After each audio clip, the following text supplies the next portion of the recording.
Hi, good morning. This is Kovic. I'm back for another round of book reviews. I haven't done book reviews in a pretty long time. I have read books since that time, but I've just not gotten around to reviewing them. I've also changed the format a bit. I'm now going to review one book per video instead of going for a monthly video where I review all the books I read that month.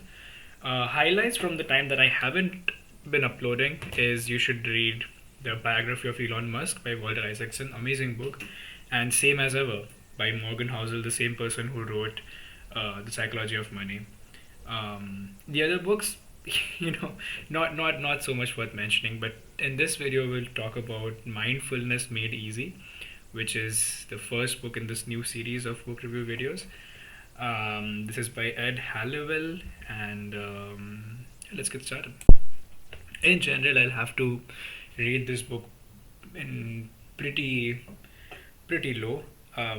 There's two major issues. I think one is that there's an inherent defect, well, not defect, but inherent flaw in the book, not even flaw, an inherent weakness in the book that it disagrees the core philosophy of mindfulness, or rather what I happen to understand by mindfulness from this book, disagrees with what my philosophies are, what my values are. If this indeed is mindfulness, then mindfulness does not at all agree with the way that I want to live my life.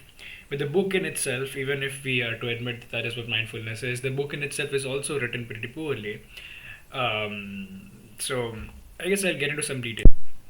One of the big issues with the book is a lot of the book is spent talking about why mindfulness is good. It's like a advertisement for the book in the book. It says mindfulness made easy, but all it really talks about is that mindfulness is amazing. You should try mindfulness. Mindfulness, very good. Once you try mindfulness, all your problems will be solved. That repeated over the course of an entire book doesn't really substantiate any of its claims very well. It does mention research every now and then, but not in a way that makes sense, doesn't provide any data. And there's a lot of these sections in the book which are filled with personal testimonials. Every chapter ends with around 3 to 4 pages of personal testimonials that no one asked for. It doesn't increase the value of the book anyhow, but it's just there. The book isn't particularly engaging. I If you were to write a book like this, I would recommend you go for a lot more analogies, a lot more stories, a lot more, if nothing else, data. Well, that data is the least possible thing you could do, but a lot of it is just fluff. It just keeps talking about how the book is great and how mindfulness is great and why I should practice it, but not a lot of engagement in the book.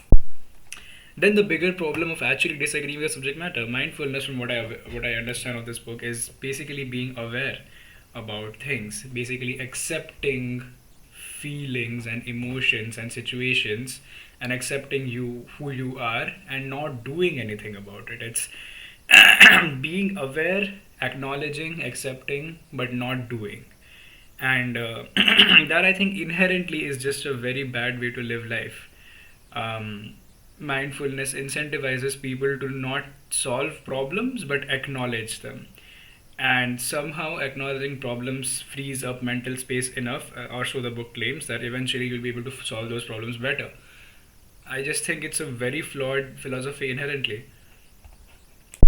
A couple of interesting ideas in the book also. One about how there is no existence of the self, there is no me or I, and how letting go of the idea of the self is key to achieving mindfulness. Nothing bad or good can happen to you when you don't exist, is one of the key philosophies. It's an interesting idea.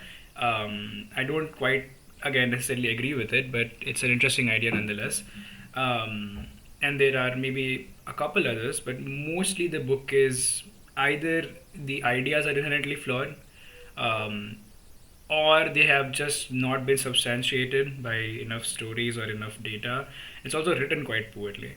So overall, I don't recommend this book quite enough. I think there's also the inherent, of course, problem of me being someone who's a lot more action solution driven, also a lot less attentive.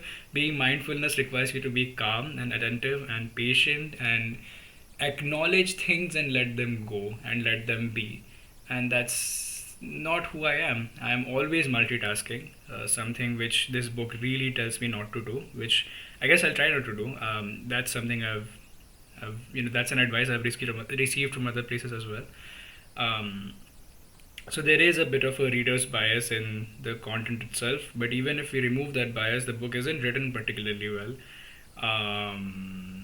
And the only redeeming qualities, I guess, is there are one or two interesting ideas and passages in the book that might make you think.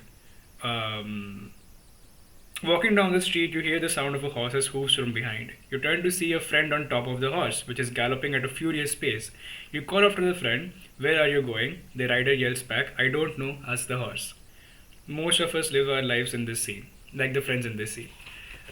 So a couple of interesting, anecdotes and ideas, but in general, the book is fluff and not particularly recommended. I'll be back with another book when I finish it, and thank you for listening.